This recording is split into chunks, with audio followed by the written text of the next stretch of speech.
Hello everyone, wishing you a wonderful day. Today we're going to dive into a gripping story of love, loyalty, and survival as we uncover whether Jack and Tu Tien can overcome the company's financial collapse after serious bridge construction violations left them unable to even pay the bank interest.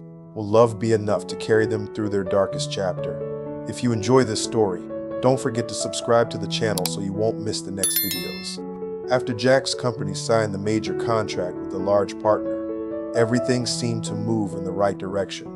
For the first time in months, the office no longer felt like it was being crushed by pressure. The employees came to work with more energy.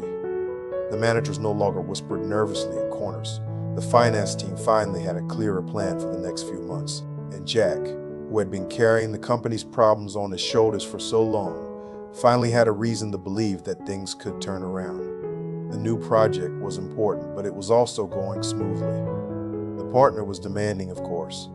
A company that size did not accept careless work. They expected reports on time, clear communication, professional execution, and fast adjustments whenever problems appeared. But Jack's team handled the pressure well.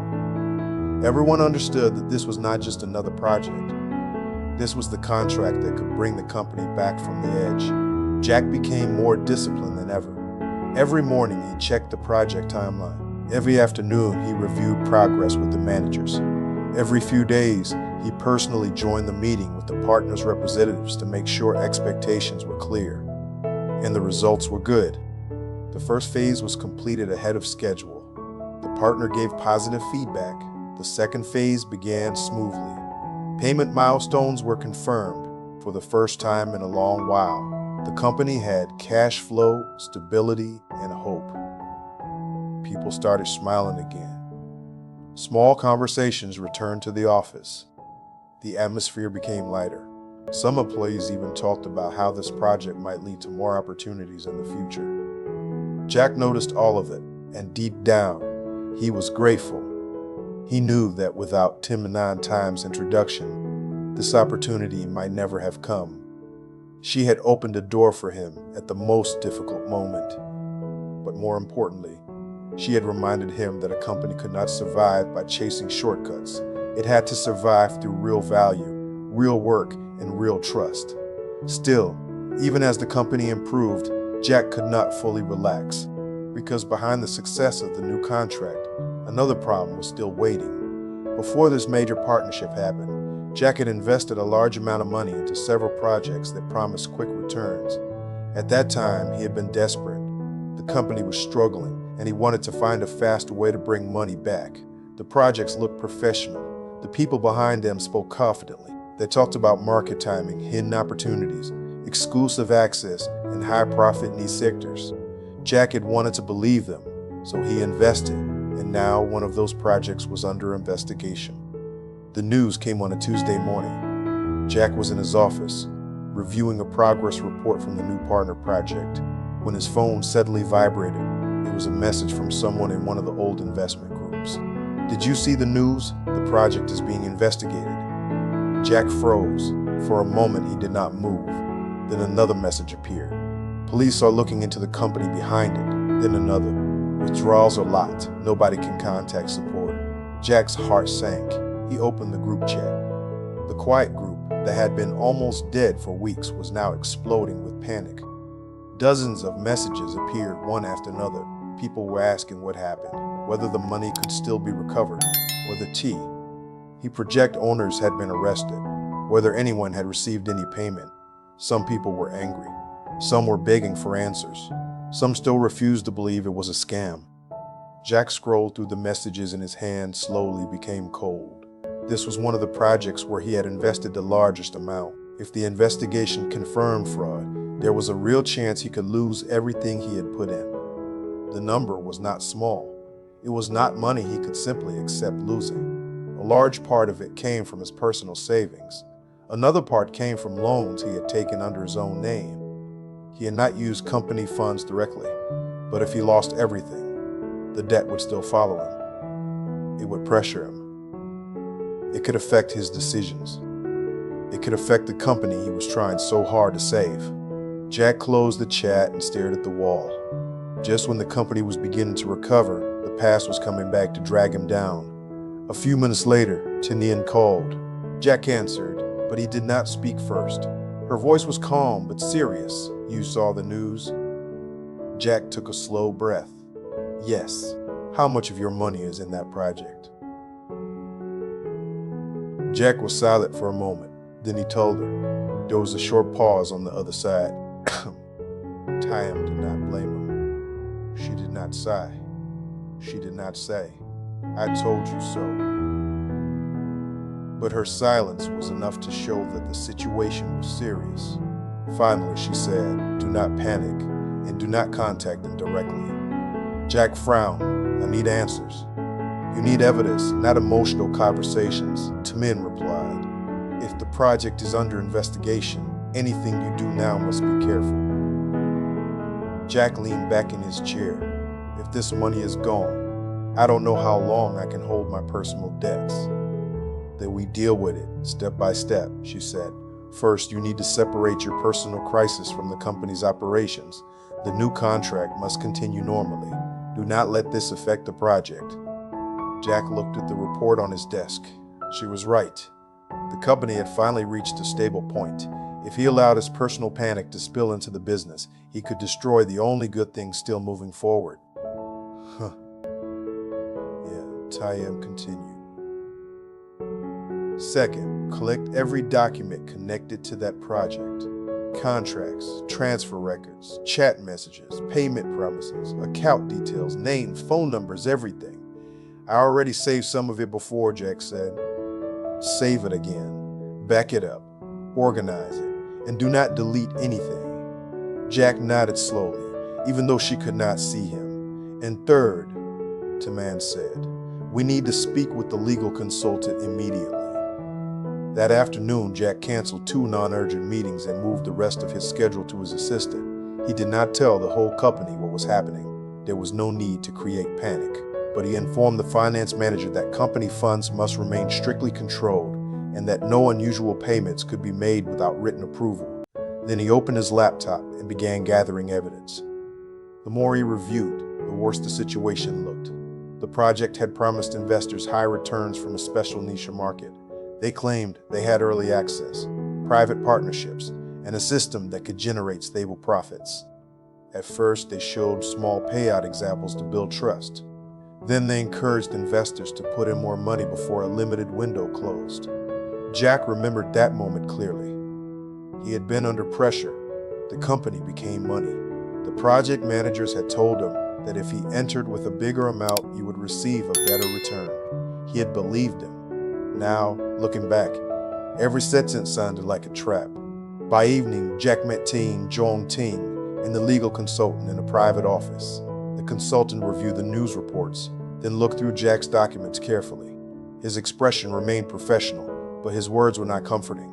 "If the authorities are already investigating, that means there may be many victims," he said. "Your chance of recovery depends on whether the funds were frozen in time, whether the accounts are traceable, and whether the operators still have assets." Jack asked the question he feared most. "Could I lose everything?" The consultant looked at him directly. "Yes, that is possible." Jack felt the room become colder. Tiam glanced at him, then spoke calmly. "But possible does not mean certain. What can he do now?" The consultant nodded. "File a formal report as soon as possible. Submit complete evidence. Contact the banks involved. Join with other victims if possible. And most importantly, do not pay any additional fees if someone claims they can help recover the money quickly." Jack frowned. "Recovery scam." "Exactly," the consultant said. "After fraud cases become public, another group often appears. They claim they can recover lost funds for a fee. Many victims fall for it because they are desperate." Jack lowered his eyes. Desperate. That word followed him everywhere.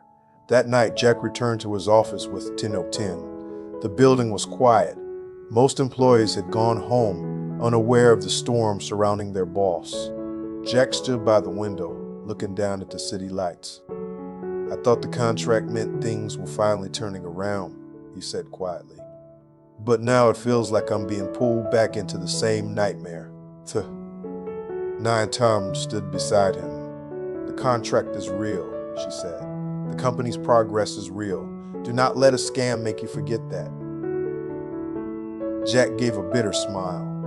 "Easy to say when I might lose everything." "You are not losing everything," she replied firmly. "You may lose money. You may face debt. You may have to rebuild slower than you wanted. But everything is not gone unless you give up your judgment again." Jack turned to look at her. Her words were sharp, but they grounded him. None continued. "The worst thing you can do now is make another desperate decision to cover the first one." Jack knew she was right.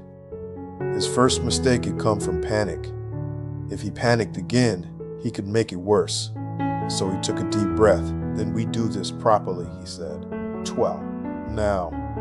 Tiem nodded. "Yes, properly." That night, Jack made a decision. He would not let the scam destroy the company's recovery. He would not use company money to cover his personal losses. He would not chase fake recovery promises, and he would face the investigation directly, no matter how painful the truth became. The road ahead was uncertain. The money might be gone. The legal process might take months. The debt might become heavier before it became lighter. But for the first time since reading the news, Jack's mind became clear. He had made a mistake before because he was desperate. This time, he would not let desperation choose for him. The next morning, Jack arrived at the office earlier than usual. He had barely slept, but his mind was clearer than the night before. The fear was still there. The risk of losing a huge amount of money was still real. But after speaking with Ly Tu Tien and the legal consultant, Jack understood one thing. Panic would not save him, only action could. So he started with the company.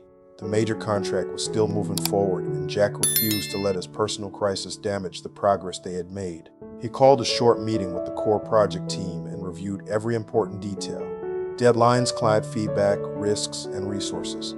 The employees noticed that he looked tired, but his voice was steady. "This project is still our priority," Jack told them. "We've done well so far, but we cannot slow down.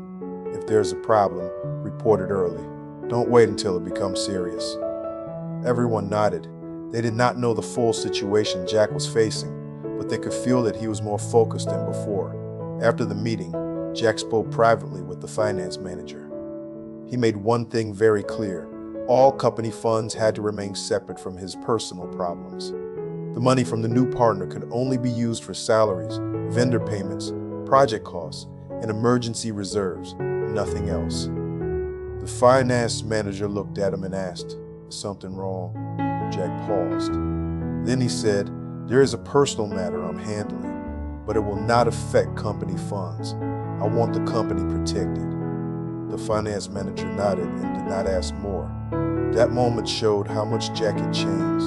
In the past, he might have hidden everything and carried the pressure alone, but now he understood that leadership meant setting clear boundaries before problems became disasters.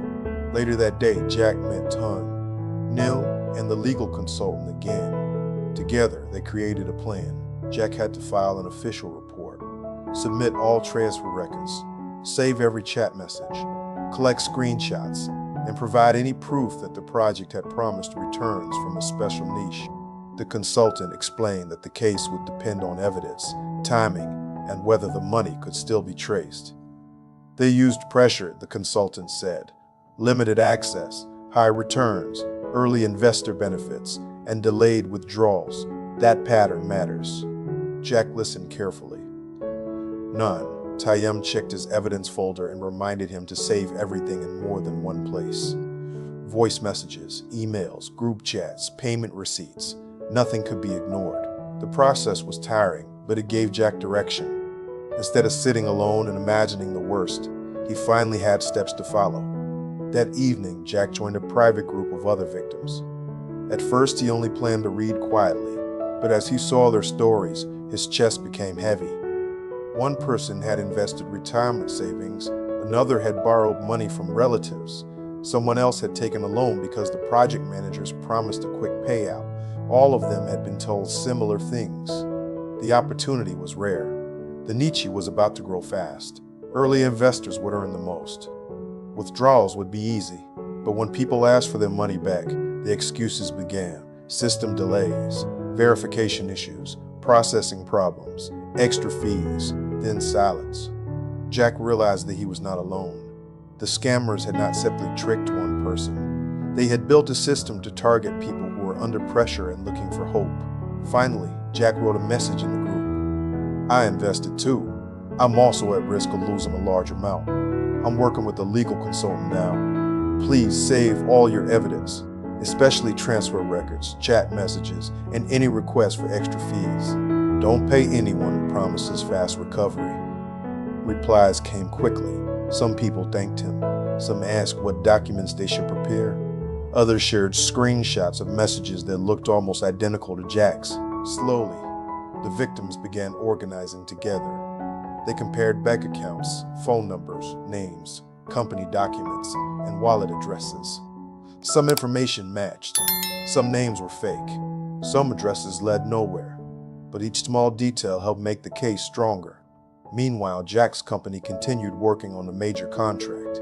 At the end of the week, the partner requested a progress presentation. Jack knew this meeting was important.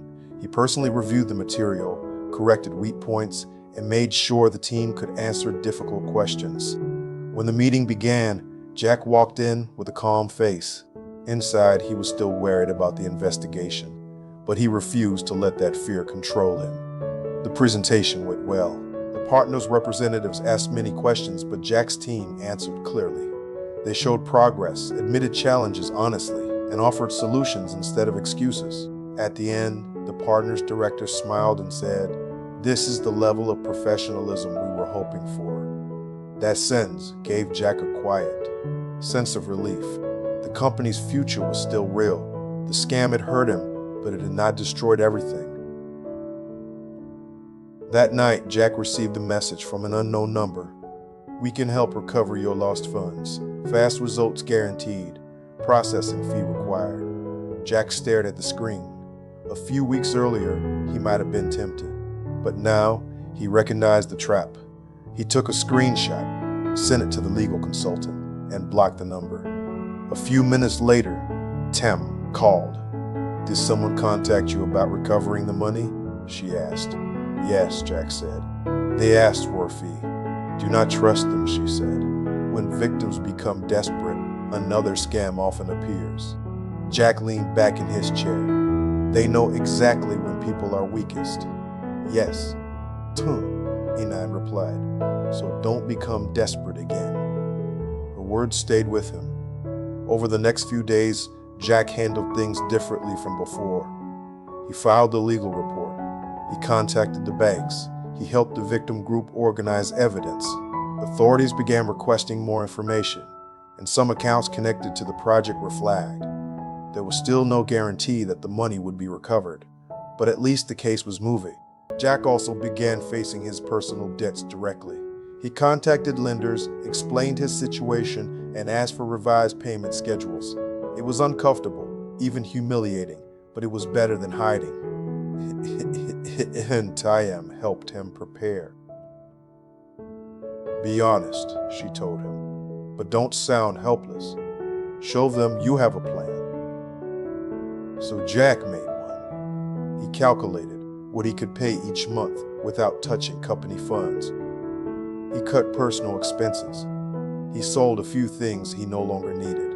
He accepted that recovery would be slow. But slow recovery was still recovery. A week later, the first major payment from the large partner arrived. The finance manager confirmed it in the morning. Jack looked at the number on the screen and felt a wave of relief. That money could solve several urgent company problems. For one brief second, a dangerous thought crossed his mind. If he used just a little of it, he could reduce his personal pressure, but he stopped himself immediately. No, that was the old Jack. The Jack who made decisions from fear. This money belonged to the company. He approved the payment plan exactly as promised. Salaries first, important vendors second, project operations third, and reserve funds last. Not $1 went to his personal problem. That evening, Nan visited the office. She found Jack standing near the window, looking out at the city. "You made the right choice today," she said. Jack smiled faintly. "It was harder than I expected. Doing the right thing is always hardest when the wrong thing can reduce your pain faster." Jack stayed silent for a moment. "The money from the scam may never come back," he said. "It might not," Marianne answered honestly. "I may spend years fixing this." "Maybe," she said, "but you are still moving forward." Jack looked at her and nodded. Over the following weeks, the company slowly became stronger. The major project continued smoothly. The partner became more confident in Jack's team. Employees regained their energy, and the office atmosphere became lighter. Outside the company, the investigation continued. More victims came forward. More evidence was submitted. Some accounts were traced. The process was slow and uncertain, but Jack no longer felt powerless. One night, Jack stood on the rooftop with 219. "I used to think losing money was the worst thing," Jack said. Nine Ton looked at him. "And now I think losing judgment is worse. Money can be rebuilt. A company can recover. But once fear starts making decisions for you, everything becomes dangerous." Nine smiled slightly. "Then you finally understand." Jack looked down at the city lights. The contract had helped save the company. The investigation had forced him to face his mistake, and Tai had helped him stay away from another desperate decision. He was not completely free yet. His debts were still there. The case was still unfinished. The future was still uncertain, but Jack was no longer running. He would rebuild the company through real work. He would repair his personal life through discipline. And this time, no matter how slow the road became, he would keep moving forward with a clearer mind.